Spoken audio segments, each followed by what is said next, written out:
Ladies and gentlemen, Joel Williams, Concrete Jungle Chairman, Lee Turner. Yes. Now, Lee Turner says he wants to go for round three. Now, I will go for round three. I almost ran out of questions. He had me in a submission lock. I almost tapped out. But I held on to the ropes, put my foot on the bottom rope, and the referee called for a break. Now that break is over, and we're back in the battle again. Lee Turner, question is, what's your opinion about appropriation? And I did say that right, ladies and gentlemen. Appropriation. You got Not the other word I said. Okay. What are your takes on that, man? well It's a deep topic. Deep topic.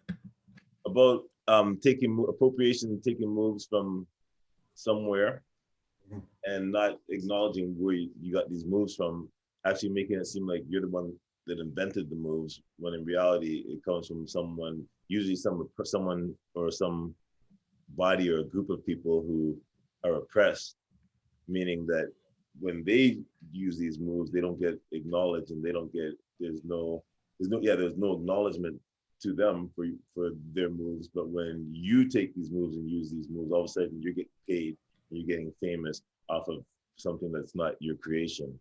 So lots of people think that it's okay not to acknowledge where they get their moves from, and I think that's fine. But the people that the actual creators, they hate that, and it's usually indigenous people that happens to, black people happens to, it's usually the same group of people that do this time and time again over. But my problem with appropriation is that, as a martial artist, I learned karate, taekwondo, jiu-jitsu, all these different martial arts, and the people that I learned it from weren't the people where the art comes from. So I learned karate, but the karate that I learned wasn't from a Japanese person. And the other thing was that the martial arts that I learned, when I learned it, didn't have any music. There was no drums. It, traditionally, the best way to learn is almost like hip hop. You want music and words that rhyme, right? With some dance. And that's the best way to get information into a young brain, or into any brain. Our minds work. We got to be hit up on different levels in a way that we can absorb the information that's enjoyable for us. And then we'll take it in. But the martial arts, when they were taught it to us, they didn't do that. They took out the music. They had these real stiff movements, and they taught that to us as that's the essence of the art. But they took out the culture, which is the drums, and which is the rhythmic, the interaction on a deep level through the music. Okay. There's no singing. So I'm sorry, man. I just have to cut you off right there, man, because that's a lot of information that you gave us right now. And my question is this: you said appropriation is taking things, the oppressor taking things from people that doesn't belong to them. Do you believe that, for example, like that the early Europeans now, or the other, I'm trying to be a very, very what's that word, censorship right now. You're trying not to get canceled, aren't you? We're trying to get canceled. Okay. Get canceled. Okay. Joel's about to take an L here. I'm trying not to, man, but it's hard. Okay. That the lighter persuasion, okay, would take the information from another culture and use it for themselves? Would you say that? Because you see it all the time, right? Because look at Bruce Lee. The original martial arts came from China, Japan. Okay. The early Europeans came there and said, okay, this looks interesting. We're going to take that to America, change it up a little bit, and call it our own without giving we're giving the ethnic background where the resources where it came from, Right. But they didn't even right? change the name that much. It's still karate. They said it was karate still. Yeah, but they didn't give them any credit. Right. You know, you need to get credit where credit is due. You need to give the originators their credit. Basically, give the people who started the movement, who started the the idea. You see, give them their props. Give them their recognition. Yes. A good example is yoga. Look at yoga. Yoga Oh, yeah. wide, huge. Yoga was from India, wasn't it? So they say, but then it also has roots in Africa. Oh, from Africa. You see, Right. but why did they say it was from India? But you say it's from Africa, But original from Africa. everything comes from Africa originally. Now, if you look I deep, think that's very controversial. What you just said, everything comes from Africa. There's going to be a lot of people who's going to disagree with you, Lee. Africa is the cradle of civilization. That's true. I agree. Neil deGrasse talks about that. Who talks about that? Neil deGrasse. Neil, is that what it is? His name? Neil deGrasse. Neil, the smart guy. What's his name?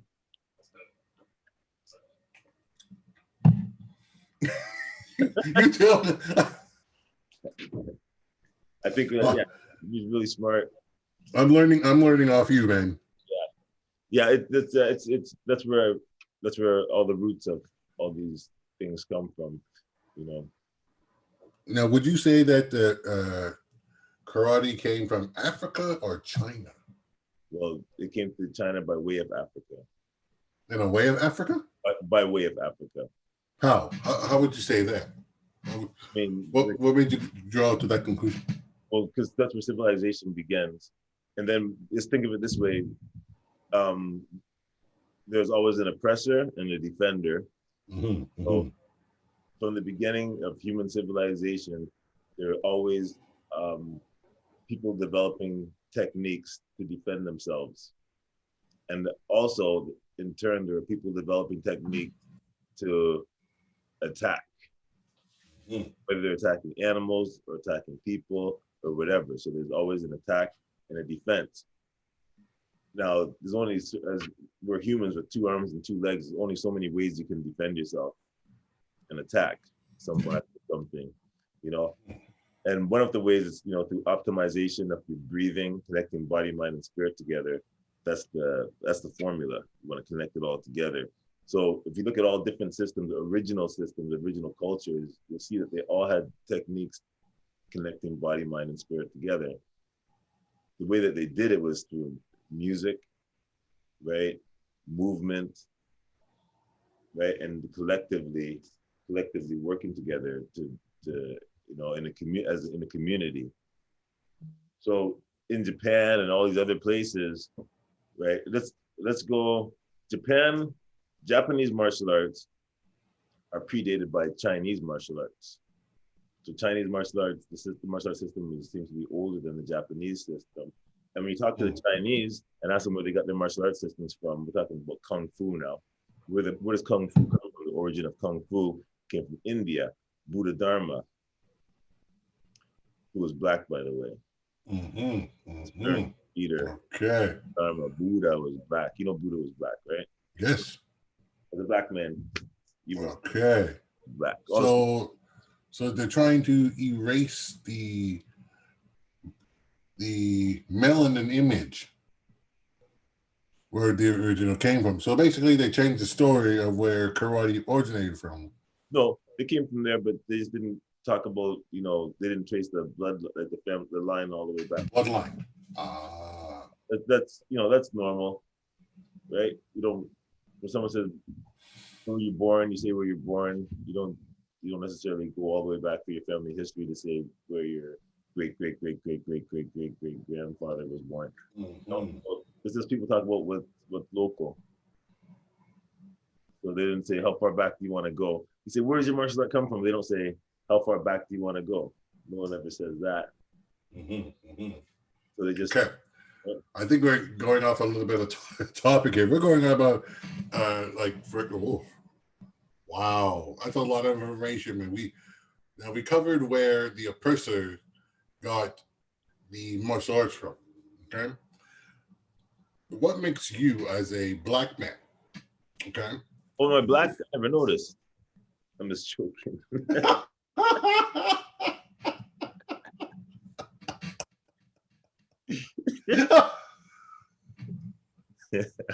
Oh, really? Oh my God, I'm black too.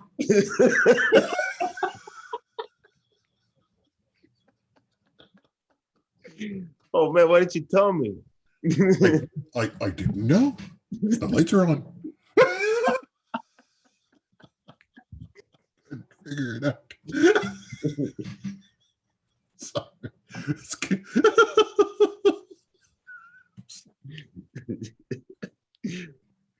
Oh my God.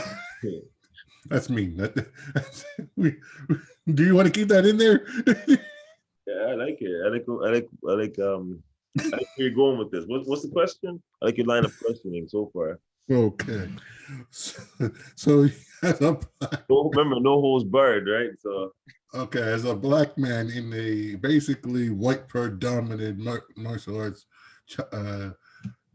Chinese kind of field, okay, do they look at you any different because you're a person of color versus a white person in the field, or versus an Asian person in the field? Now, as a person of color, have you ever had any difficulties, or were you oppressed in the martial arts world? I just think that at the highest level in the martial arts, because to be a martial artist, to compete in martial arts, there's a governing body, and all the governing body, there's not very many black people at the highest levels, just like anything, right? Mm-hmm. So we're missing the people at the highest levels to help us do things.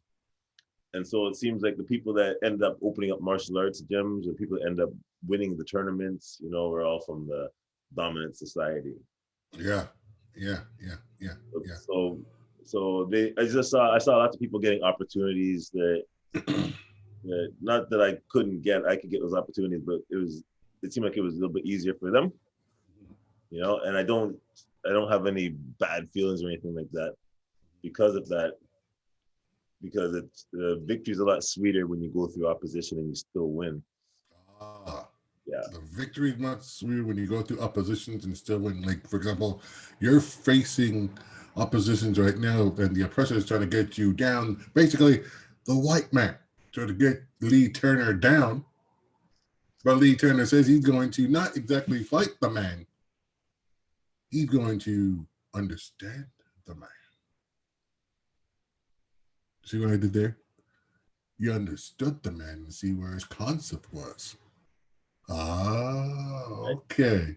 You see, it's a competitive world of racial equality, and a person of color comes in, and they try to keep him oppressed, keep him shrunk down to an oppressed level, but he's fighting the oppression, trying to break into the glass ceiling. that's right. But you're not trying to get mad, like you're not trying to get angry, you're not trying to get furious because they're trying to keep you down. No, you're understanding the game.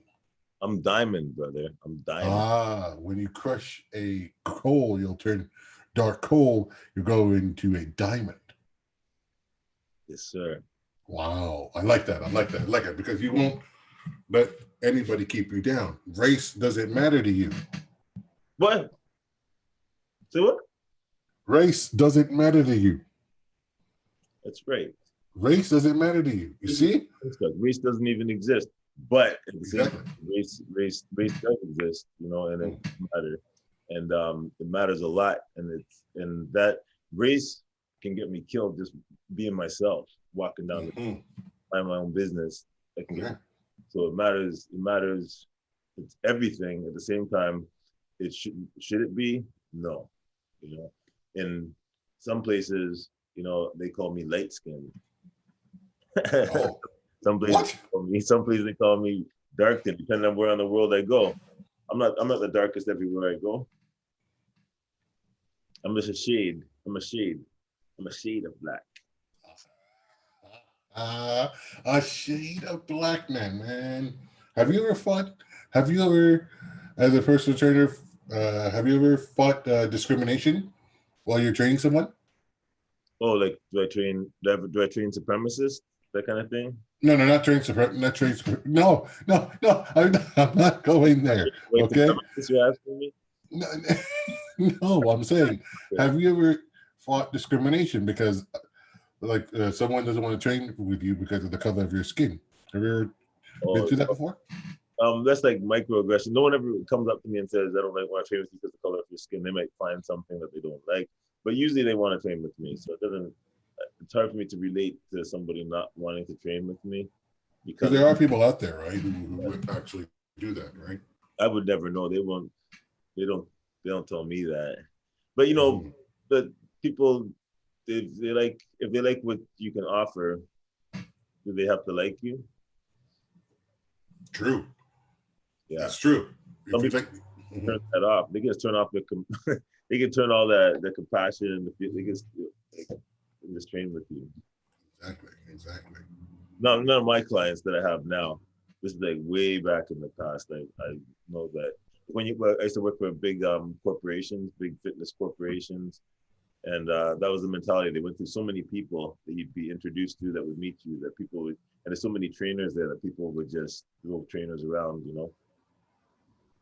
They would just they were the they were the hot dates at the party. They were the ones that they could pick and choose who they want to be their trainer, so they didn't really get to know you or figure you out or anything like that. Okay. Okay. Hmm. How many years have you worked have you ever worked at Valley Fitness training people or no? Yeah, Like the big name corporations you have? yeah. I worked at the big corporations. What was your experience there? Um, it's it's interesting. There are lots of weight heads, like jug heads. People that are into weight training. They like to lift big heavy weights, and the culture is that everybody wants to lift big heavy weights because then you get big and strong, and you eat lots of meat, and you'll have lots of muscle. If you eat animal muscles, I would say it's always the mentality seems to be that if you are what you eat, so they eat animal muscles to grow muscles in their body, that type of thing. So it's like everyone's takes protein powder, and they work out with heavy weights so they can get big and strong. Okay. Okay. So I don't know how healthy that is. It doesn't. Only what comes from nature can go back to nature. So you want to eat from nature. You want to eat vegetables that come from the sun. Mm-hmm. Animals Mm-hmm. that eat um, animals that we eat for meat usually are animals that eat vegetables, and Mm-hmm. vegetables get energy from the sun, right? Mm-hmm. So Mm-hmm. you want to the food that you eat should be closest to the sun. Mm-hmm. We get our energy from the sun. Okay. Vegetables Okay. get energy from the sun direct. Animals that eat vegetables get their energy from the sun as a one-off, right? Mm-hmm. And A then lot of people, a lot of personal trainers don't talk like you, man. A lot of personal trainers, they basically they don't know this information about that. That the about the sun analogy that you use, whatever. energy. Yeah, they don't know, or maybe they do know and they're not saying anything. Well, they all went to the same school, so Mm-hmm. everyone knows the same things, basically. Mm-hmm. I come from a different side. I come from the martial arts world. So I look at it from a totally different point of view. They look at it from when like in the fitness industry, when they talk about holistic, they say holistic with the H. They spell it with the HOLISTIC. Holistic meaning there's a hole in it, like there's a piece missing. For me, holistic is WHOLE. Ooh. Holistic meaning full. It has Oh. everything, contains everything. So they take it and they kind of taint it and they follow that when they're missing the essence of the art, which is the wholeness of it, the fullness of it, and it shouldn't be missing anything. Mhm. Why do they take away the W from it and make it whole? But I don't understand that. So you take the martial arts world and put it in the fitness world, but the fitness world will not go into the martial arts world. It's kind of like, I don't know. It's kind of like oil and water almost. It's kind of Ye- like oil and water, man, because you got the fitness trainers that won't touch the martial arts guys. The martial arts guys will go into the fitness world, but the fitness trainers who know this stuff will not touch in to the martial arts world or field. Why? Because they don't understand it. That's right. We get into this. We're into this more into the Spiritual kind of, spirit, yeah. yeah, body, mind, spirit, the Trinity. We Oh, can, the Trinity. yeah, we connect all three. Okay. They Okay. speak on it in the fitness. They speak on mind muscle connection, but they don't go as deeply into it as they could, and that's where everything is. Mm-hmm. Mm-hmm.